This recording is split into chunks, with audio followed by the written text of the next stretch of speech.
नमस्कार विद्यार्थ्यांनो, सर्व विद्यार्थ्यांचे आपला विषय कंपनी कायद्याचे घटक एलिमेंट्स ऑफ कंपनी लॉ यामध्ये मी डॉक्टर पद्मावती इंगोले म्हणजेच इंगोले PS सर्वांचे रामकृष्ण मोरे कला वाणिज्य महाविद्यालय आकुर्डी यामध्ये हार्दिक स्वागत करते. आता आपण आपल्या या विषयाकडे जाऊया. आपल्या विषयाचं नाव आहे कंपनी कायद्याचे घटक म्हणजेच एलिमेंट्स ऑफ कंपनी लॉ. विषयाचं नाव जरी वेगळं असेल तरी हा विषय बराचसा तुम्हाला ओळखीचा आहे, कारण या विषयामध्ये तुम्हाला बराचसा भाग हा तुमचा 11वी आणि 12वी SP संबंधित असलेला दिसून येईल.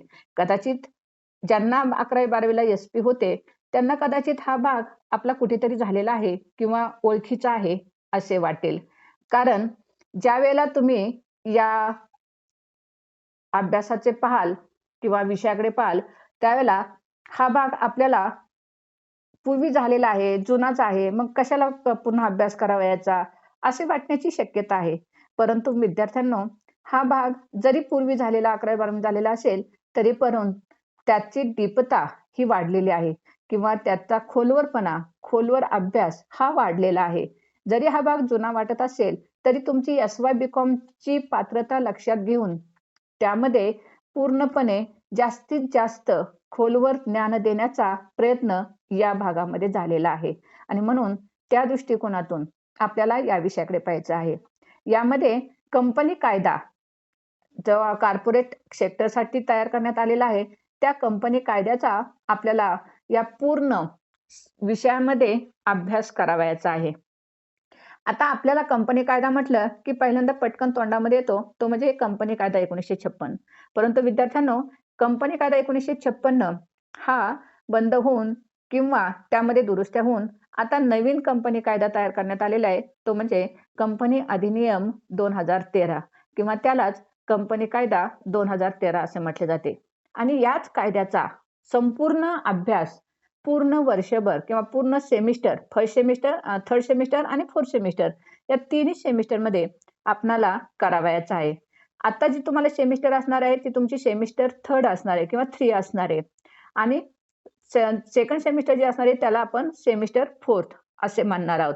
आपला हा जो विषय आहे हा विषय आपल्याला कंपल्सरी असणार आहे. तुम्हाला SY BComला सावित्रीबाई फुले पुणे विद्यापीठानुसार तुम्हाला 5 विषय कंपल्सरी असतात. त्यामध्ये account, eco, business management, elements of company law आणि तुमचा जो इकॉनॉमिक्स आहे तो विषय. असे जे 5 विषय आहेत हे 5 विषय तुम्हाला कंपल्सरी असतात आणि एक विषय किंवा BC हा एक तुम्हाला बिझनेस कम्युनिकेशन हा एक कंपल्सरी विषय येतो आणि हे 5 विषय तुम्हाला कंपल्सरी असतात आणि 6वा विषय हा तुमचा स्पेशलायझेशनचा असतो आणि त्याप्रमाणे तुमचं स्पेशलायझेशन सुरू होते. तर या 5 कंपल्सरी विषयांपैकी असलेला हा आपला विषय आहे कंपनी कायद्याचे घटक, एलिमेंट्स ऑफ कंपनी लॉ. पूर्णपणे कंपनी कायद्याचा फक्त आणि फक्त केवळ कंपनी कायद्याचा अभ्यास आपल्याला या दोन्ही सेमिस्टरमध्ये करावयाचा आहे. त्यानुसार तुमच्या लक्षामध्ये येईल की दोन्ही टर्मला आपल्याला जर एकाच कायद्याचा अभ्यास करायचा असेल तर तो किती मोठ्या स्वरूपामध्ये डीप नॉलेजमध्ये असणार आहे. तर आता आपण जाऊया आपल्या विषयाकडे, कंपनी कायद्याचे घटक, एलिमेंट्स ऑफ कंपनी लॉ. आता विषयाकडे जाण्यापूर्वी या विषयाची मार्क सिस्टीम कशी असणार आहे ते एकदा आपण पाहूया. तुम्ही गेल्या वर्षी CBCS पॅटर्नमध्ये परीक्षा दिलेल्या आहेत आणि त्याची माहिती आहे. आपला हा जो विषय आहे कंपनी कायद्याचे घटक हा जो विषय आहे हा कंपल्सरी आणि थेरी स्वरूपामध्ये येतो. या विषयाला प्रॅक्टिकल नाहीये. त्याच्यामुळे या विषयाच्या मार्कांचं विभाजन हे 2 भागामध्ये केलेलं आहे.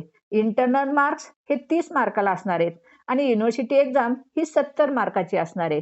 इंटरनल मार्क्समध्ये असाइनमेंटचे तुम्हाला 10 मार्क्स असणार आहेत आणि 2 ट्युटोरियलचे मिळून 20 मार्क असणार आहेत. म्हणजे असाइनमेंटचे 10 आणि ट्युटोरियलचे 20 असे 30 मार्क तुम्हाला इंटरनलचे देण्यात येणार आहेत आणि युनिव्हर्सिटी एक्झाम ही तुमची 70 मार्कांची होणार आहे.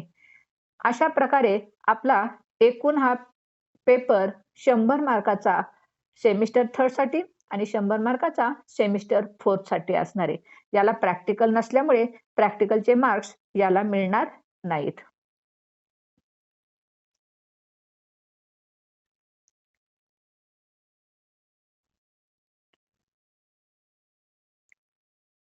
आता आपण पाहूया आपल्या विषयाला सिलॅबस किंवा अभ्यासक्रम कसा असणार आहे. म्हणजे या कंपनी कायद्याचे घटक एलिमेंट्स ऑफ कंपनी लॉ याच्यामध्ये आपण 3rd सेमिस्टरमध्ये काय-काय अभ्यासणार आहोत. त्यातील आपला पहिला टॉपिक जो असणार आहे तो कंपनी अधिनियम 2013 ज्याला मी आत्ताच तुम्हाला सांगितलं त्यालाच कंपनी कायदा 2013 असे सुद्धा म्हटले जाते. तर कंपनी कायदा 1956 यामध्ये हा बंद होऊन आणि त्यामध्ये दुरुस्त्या करून 2013 साठी नवीन कंपनी कायदा तयार करण्यात आला. त्याला कंपनी अधिनियम 2013 असे म्हटले जाते. आणि आता सध्या या कंपनी कायदा 2013 नुसारच सर्व कंपन्यांची कार्यभार किंवा जे काही नोंदणी किंवा भांडवल उभारणी ज्या काही कलमे आहेत, ती सर्व 2013च्या कायद्यानुसार लागू होतात. म्हणजे खाजगी कंपनी असो, सार्वजनिक कंपनी असो किंवा कोणतीही कंपनी असो. कंपनी या प्रकाराला किंवा कोणत्याही कंपनीची नोंदणी ही आता कंपनी अधिनियम 2013 नुसार होत असते. मग याची स्थापना कशी झाली किंवा हा कायदा अस्तित्वात कसा आला? या कायद्याचा थोडक्यात परिचय आणि कंपनीची माहिती आपण या टॉपिकमध्ये पाहणार आहोत. त्यामध्ये हा जो अधिनियम 13 आहे, त्याचं 1956 मध्ये काय त्रुटी होत्या, त्या दूर करण्यासाठी का गरज भासली आणि हा 2013चा अधिनियम कायदा कसा अस्तित्वात आला, याची आपण या भागामध्ये माहिती घेणार आहोत. त्याचबरोबर कंपनी त्याचबरोबर कंपनी हा जो भाग आहे, तर कंपनी या भागामध्ये हा थोडासा जुना आहे, परंतु ओळखीचा आहे. तुम्हाला 11वी मध्ये कदाचित कंपनी म्हणजे काय, कंपनीची व्याख्या, कंपनीची वैशिष्ट्ये हा भाग तुम्हाला झालेला आहे. तोच भाग थोडासा आहे, परंतु मी तुम्हाला आता सांगितल्याप्रमाणे तो भाग आपल्याला डीपली अभ्यास करायचा आहे. त्यामुळे कंपनी, कंपनीची व्याख्या, कंपनीची वैशिष्ट्ये या सर्व गोष्टी तुम्हाला यामध्ये असणार आहेत. आणि म्हणून तो भाग थोडा ओळखीचा असला तरी तुम्हाला तो डीपमध्ये आहे. त्यानंतर कंपन्यांचे प्रकार हा या टॉपिकचा मेन गाभा आहे. यामध्ये कंपन्यांचे वेगवेगळे प्रकार आपल्याला अभ्यासायचे आहेत. ज्याच्यावरती ब्रॉड क्वेशन, थोडक्यात उत्तरे द्या, एका वाक्यात उत्तरे द्या, एम-सी-क्यूज या सर्व प्रकारचे प्रश्न हे या भागावरती मोठ्या प्रमाणावरती विचारले जातात. त्यामुळे पहिल्या टॉपिकचा जर पूर्ण गाभा जर कोणता असेल, तर तो आहे कंपनीचे प्रकार आणि तुमचा कंपनी अधिनियम 2013चा परिचय. या 2 गोष्टी या टॉपिकमध्ये अतिशय महत्त्वाच्या आहेत. त्यानंतर दुसरा टॉपिक जो आपला आहे तो म्हणजे कंपनीची निर्मिती आणि स्थापना. हा सुद्धा भाग तुम्हाला 11वीला झालेला आहे, परंतु थोड्याशा छोट्याशा स्वरूपामध्ये झालेला आहे. इथे आपल्याला पूर्ण टॉपिकमध्ये तो भाग अभ्यासायचा आहे आणि म्हणून कंपनीची निर्मिती कशी होते किंवा कंपनीची स्थापना कशी होते, याचा संपूर्ण अभ्यास आपल्याला यामध्ये करायचा आहे. परंतु त्यामध्ये कलमांना धरून, कंपनी कायद्यातील तरतुदींना धरून आपल्याला यामध्ये या टॉपिकचा अभ्यास करायचा आहे. मग यामध्ये आपण काय-काय अभ्यासणार आहोत? त्यामध्ये आपण पाहणार आहोत कंपनीची स्थापना कशी होते किंवा कंपनीची निर्मिती कशी होते. त्यालाच आपण कंपनी स्थापनेच्या अवस्था असे म्हणतो. त्यातील पहिली अवस्था आहे ती म्हणजे प्रवर्तन अवस्था. कंपनीचे प्रवर्तन कसे होते किंवा पहिली पायरी कोणती असते हे आपण यामध्ये डीपमध्ये पाहणार आहोत. ज्या वेळेला आपल्याला तो भाग येईल त्यावेळेला आपण तिथे डिटेल पाहणार आहोत. त्यानंतर दुसरी अवस्था आहे ती म्हणजे कंपनीची स्थापना किंवा नोंदणी अवस्था. कंपनीची नोंदणी करण्यासाठी कोणती डॉक्युमेंट्स लागतात, कोणती कागदपत्रे लागतात व त्याची प्रक्रिया काय आहे, ती आपण या भागामध्ये पाहणार आहोत. त्यानंतर आपण पाहणार आहोत कंपनीची भांडवल उभारणी कशी केली जाते, कंपनी भांडवल कसे गोळा करते, त्यासाठी कोणती पद्धत आहे, त्यासाठी कोणते मार्ग आहेत, हे आपण कंपनीची भांडवल उभारणी या अवस्थेमध्ये पाहणार आहोत. आणि चौथी अवस्था जी आहे ते म्हणजे व्यवसायाची सुरुवात किंवा व्यवसाय प्रारंभ दाखला अवस्था असं म्हणतात. हा फक्त सार्वजनिक कंपनीला ही अवस्था असते. खाजगी कंपनीला प्रवर्तन अवस्था, नोंदणी अवस्था आणि भांडवल उभारणी अवस्था या 3च अवस्था असतात. परंतु सार्वजनिक कंपनीला मात्र अजून एक पुढे पाऊल टाकावं लागतं. ते म्हणजे व्यवसाय प्रारंभ दाखला अवस्था आणि या 4 अवस्थांमधून कोणत्याही कंपनीची स्थापना होत असते आणि या 4 पॉइंटला आपण या दुसऱ्या टॉपिकमध्ये डिटेल अभ्यासणार आहोत. ज्यावेळेला आपण अभ्यास करू, त्यावेळेला याची खोलता तुम्हाला लक्षामध्ये येईल. त्यानंतर तिसरा जो टॉपिक आहे आपला तो म्हणजे कंपनीचे महत्त्वपूर्ण दस्तऐवज, की कंपनीची स्थापना होत असताना आणि कंपनीची भांडवल उभारणी करीत असताना कंपनीला कोणकोणते दस्तऐवज सादर करावे लागतात, ते आपण यामध्ये पाहणार आहोत. हा भाग तुम्ही पॉइंटच्या स्वरूपामध्ये 11वी-12वीला अभ्यासलेला असला, तरी आता मात्र आपल्याला अतिशय डीपमध्ये तो भाग अभ्यासायचा आहे. त्यातलं पहिलं दस्तऐवज आहे त्या कंपनीचे घटनापत्रक. यालाच आपण मेमोरंडम ऑफ कंपनी असं म्हणतो. हा भाग पॉइंटच्या स्वरूपामध्ये 11वीला अभ्यासला असला तरी आता जर आपल्याला आपण घटनापत्रक म्हणजे काय, घटनापत्रकाच्या व्याख्या आणि घटनापत्रकातील कलमे, घटनापत्रकातील कलमांची दुरुस्ती या स्वरूपामध्ये आपण हा भाग अभ्यासणार आहोत. आणि म्हणून घटनापत्रक हा पॉइंट न होता तो या टॉपिकचा मेन भाग झालेला आहे. त्यानंतर आपले दुसरे डॉक्युमेंट असणार आहे ते म्हणजे कंपनीची नियमावली. यालाच आर्टिकल ऑफ कंपनी असं म्हटलं जातं. हा सुद्धा कंपनी स्थापनेतील अतिशय महत्त्वाचा असा दुसरा ऐवज समजला जातो. ही 2 कागदपत्रे असल्याशिवाय कोणत्याच कंपनीची स्थापना होऊ शकत नाही आणि म्हणून या 2 कंपनीची स्थापना कोणत्याही कंपनीची स्थापना करण्यासाठी या 2 कागदपत्रांची अतिशय गरज असते. मग ही 2 कागदपत्रे नक्की काय आहेत? त्याच्या तरतुदी काय आहेत? ते कोण तयार करते? कशासाठी तयार केले जाते? या सर्वांचा अभ्यास आपण यामध्ये पाहणार आहोत. तिसरे महत्त्वाचे दस्तऐवज आहे ते म्हणजे कंपनीचे माहितीपत्रक. यालाच प्रॉस्पेक्टस ऑफ कंपनी असे म्हटले जाते. प्रॉस्पेक्टस ऑफ कंपनी हा भाग केवळ सार्वजनिक कंपनीला लागू होतो. खाजगी कंपनीला माहितीपत्रक प्रसिद्ध करावे लागत नाही. हा भांडवल उभारणी अवस्थेतील दस्तऐवज समजला जातो. सार्वजनिक कंपनीला ज्यावेळेला भांडवल गोळा करायचे असते आणि भागांची विक्री करायची असते, त्यावेळेला कंपनीचे माहितीपत्रक प्रसिद्ध करावे लागत असते. मग हे माहितीपत्रक म्हणजे काय?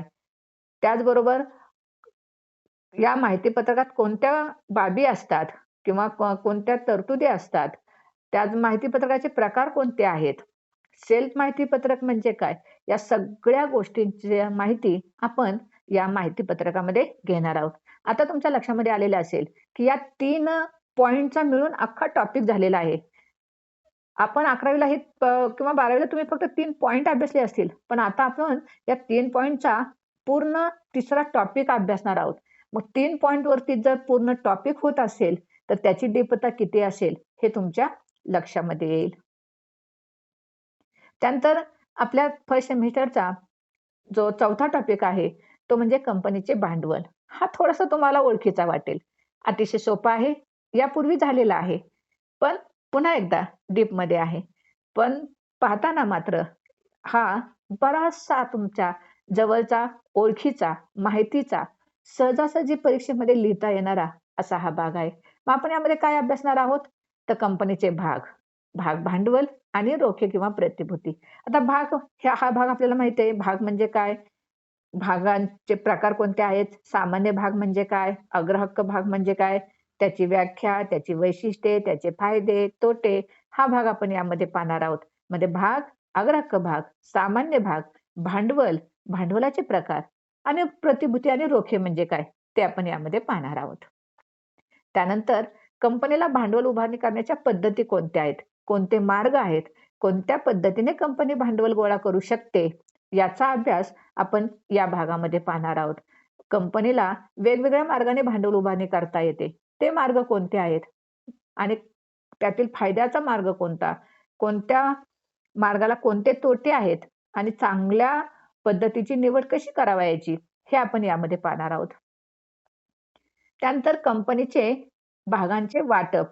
कंपनीचे भागांचे वाटप आपण कसे करणार आहोत?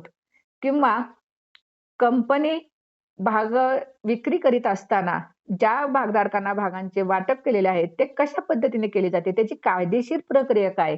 त्याची कायदेशीर पद्धत काय आहे? हे आपण यामध्ये पाहणार आहोत. ती कायदेशीर प्रक्रिया यामध्ये जास्त महत्त्वाची आहे. त्यानंतर भागावरील रकमेची मागणी. याला आपण अकाउंटच्या भाषेत कॉल ऑन शेअर्स असे म्हणतो, की ज्या भागधारकांना भागांचे वाटप केलेले आहे, त्या भागाची रक्कम जी आपण टप्प्याटप्प्याने मागवतो किंवा हप्त्या-हप्त्याने मागवतो, ती मागणी कशाप्रकारे केली जाते, कोणाकडून केली जाते, ती कशी करावयाची, त्याच्या कायदेशीर तरतुदी काय आहेत, याचा अभ्यास आपण या भागावरील रकमेची मागणी किंवा कॉल ऑन शेअर्स यामध्ये करणार आहोत. त्यानंतर आहे भाग प्रमाणपत्र किंवा भाग दाखला.